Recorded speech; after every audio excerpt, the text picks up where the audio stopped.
Hi అండి. రాణమ్మ చేతి వంటలో ఈరోజు అయితే బాలెంత కోసం కొంచెం రసం అయితే చేద్దామండి. దీనిలో ఇప్పుడైతే రెడీ చేద్దాం. కొన్ని మిరియాలు వేద్దాం, కొద్దిగా జీలకర్ర,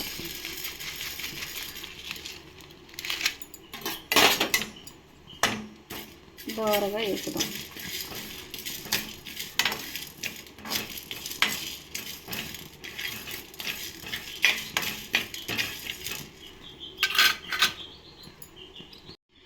ఇవైతే దోరగా అయిపోయామండి,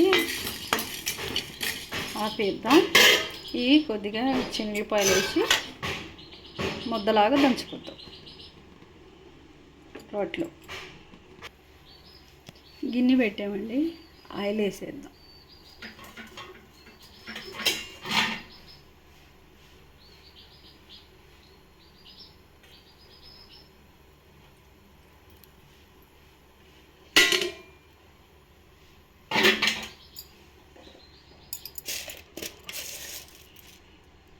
కొన్ని తాలింపు గింజలు,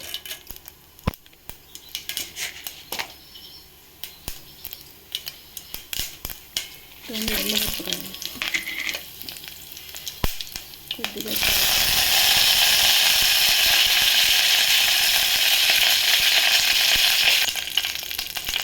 నూరు పెట్టిన జీలకర్ర, చిన్నుల్లిపాయ, మిరియాలు ముద్ద, తిప్పులు,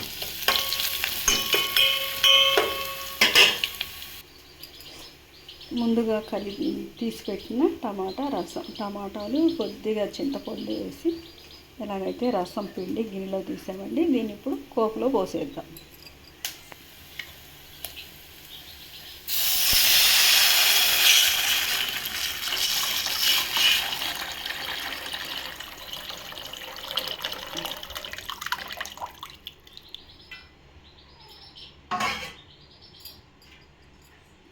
కొంచెం సేపు తెరలనిస్తాం.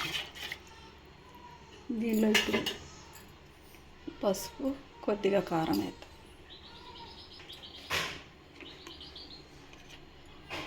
కొద్దిగా పసుపు,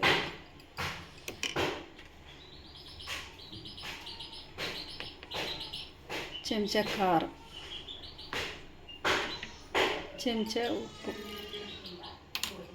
అన్నీ కొద్దిగా లైట్గా వేసి రసం అయితే పెడుతున్నానండి. ఇవి ఎవరి కోసం కాదు, మా కోడలండి. సెకండ్ డెలివరీకి వెళ్ళిందన్నాను కదండి, పాప అయితే పుట్టింది. మాకు అందరికీ ఎంతో సంతోషంగా ఉందండి. ఇప్పుడు ఆమె కోసమే ఇది పత్తిన కూరలాగా రసం అయితే చేస్తున్నాను, అన్నీ తక్కువలో వేసి. ఇదైతే ఈరోజు టమాటా రసం అన్నమాట. అంతేనండి. వీడియో కానీ నచ్చినట్టయితే లైక్ చేయండి. చారు అయితే ఇలా వచ్చిందండి, మొత్తం ఇలా తెరిలింది. ఇంతేనండి. కాకపోతే మనకేమో అందులో తినేదైతే అన్నీ సరిపడా వేసుకుంటాం. ఇదైతే కొద్దిగా అన్నీ తక్కువ వేసి బాలెంతలకైతే రసము అరుగుదలకు మంచిదని పెట్టానండి. ఇదైతే మా కోడలేను బాలెంత ఇంట్లో పెట్టానండి. ఈ వీడియో అయితే నచ్చినట్టయితే ఒక లైక్ చేయండి. ఈ వీడియోలు సగం అప్పుడప్పుడు రోజు మార్చి రోజు పెడుతున్నానండి. ఇంట్లో బాలెంత నుంచి కొద్దిగా అయితే ఇబ్బందిగా ఉంది పెట్టడానికి.